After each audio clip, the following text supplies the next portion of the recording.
আমরা আল্লাহ বুজুর্গি অনেকে আমরা এখনো চিনতে পারলাম না। আল্লাহ হলো বাইরে বুঝতামি রহমতুল্লাহ নাম শুনেছেন, শুনছেন না? শুনছেন কিনা? আল্লাহ বাইরে বুঝতামি রহমতুল্লাহ কোন মাদ্রাসায় পড়ছেন আপনাকে জানেন?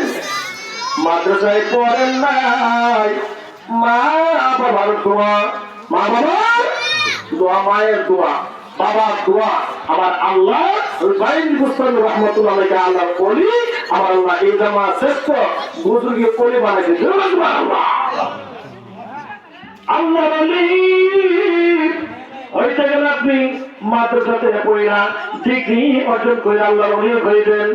হ্যাঁ, এটা কঠিন, কিন্তু আপনি লেখাপড়া নাই, আপনি আমল করতেছেন, আলেমের সাথে আপনার উঠা বসা, আপনি বুজুর্গ আলেমের সাথে আপনার মহাব্বত, এই আলেমের সাথে উঠা বসার কারণে আপনি আমল করতে করতে আমার আল্লাহ আপনাকে অনেক দরজা আল্লাহ দান করে দেয়। তাই আমলে উনি, আমলে আলেম, বে আমলে জালেম। বে আমলে কি জালেম, ডিগ্রি আছে কিন্তু আমল নাই। আপনি জালেমের কাছে দাঁড়াইয়া জাহান্নামের অন্তর্ভুক্ত হয়ে যাবে, ঠিক না? আমার বাবা আলেম, আমার দাদা আলেম, এটা কি? আপনি কি ডিগ্রি অর্জন করে আপনার কি? আপনার তো আমল নেই, কি নাই? মানে বাবা বল, আমল ছাড়া কোন একটা বান্দা পরকালে না যায় পাবে না। তবে আমার আল্লাহ বান্দার আমলের দিকে ভুল করে, আপনার আমল কম, কিন্তু আপনি যে আল্লাহকে মহাব্বত করে, আল্লাহ রাসূলকে মহাব্বত করে, আল্লাহ খাস ওই আল্লাহদের সাথে আপনার কি কালেকশন, তাদের সাথে আপনি মহাব্বত রাখিয়া আমলের জন্য আপনি প্রাণপণে চেষ্টা করেন। এই অবস্থা আপনি ইন্তেকাল হইলে আল্লাহ তাআলা আপনাকে কি করবে? জান্নাতে উচ্চ মাকাম আল্লাহ দান করে দিবে। বলে সুবহানাল্লাহ, সুবহানাল্লাহ।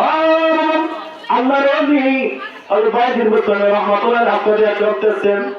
একদিন কুকুর দেয়া আল্লাহর ওলিকে বলতে আরম্ভ করলো, আল্লাহর ওলি, ও আল্লাহর বুজুর্গি বান্দা, আপনার দেহের মধ্যে যে নাপাক, এই নাপাকের কারণে একদিন আপনি আল্লাহর কাছে জবাবদিহি করতে হবে।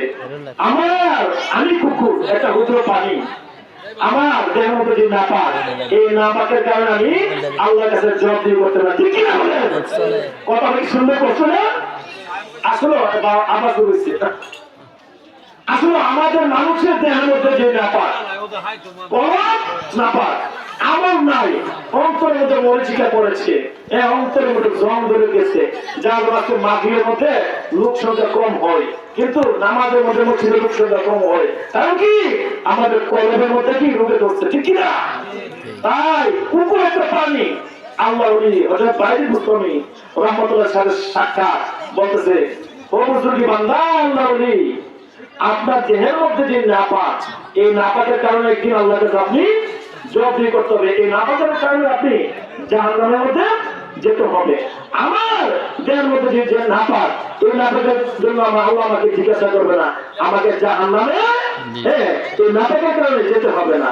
যখন এই কথা বললো আল্লাহর ওলি বাইরে মুসলিম রহমাতুল্লাহ বললো, ও কুকুর, কত সুন্দর প্রশ্ন তুমি আমাকে করেছ, কত সুন্দর কথা বলেছ, আজ থেকে তুমি আমার ফ্রেন্ড, মানে কি তুমি আমার বন্ধু। ফ্রেন্ড মানে কি? আজ থেকে তুমি আমার বন্ধু। তো একজন বন্ধু আরেকজন বন্ধুকে ভালোবাসে তখনই যখন বন্ধুর সাথে বন্ধু কি এক মন হয়, ঠিক কিনা? যখন এই কথা বলল কুকুর, এই কুকুরের কথা শুনিয়া আল্লাহর ওলি হযরত বাইরে মুসলিম রহমাতুল্লাহ বলল, কুকুর, আজকে থেকে তুমি আমার ফ্রেন্ড, তুমি বন্ধু। কুকুর আবার প্রশ্ন করলো, এই মাইকটা কোথায় আছে?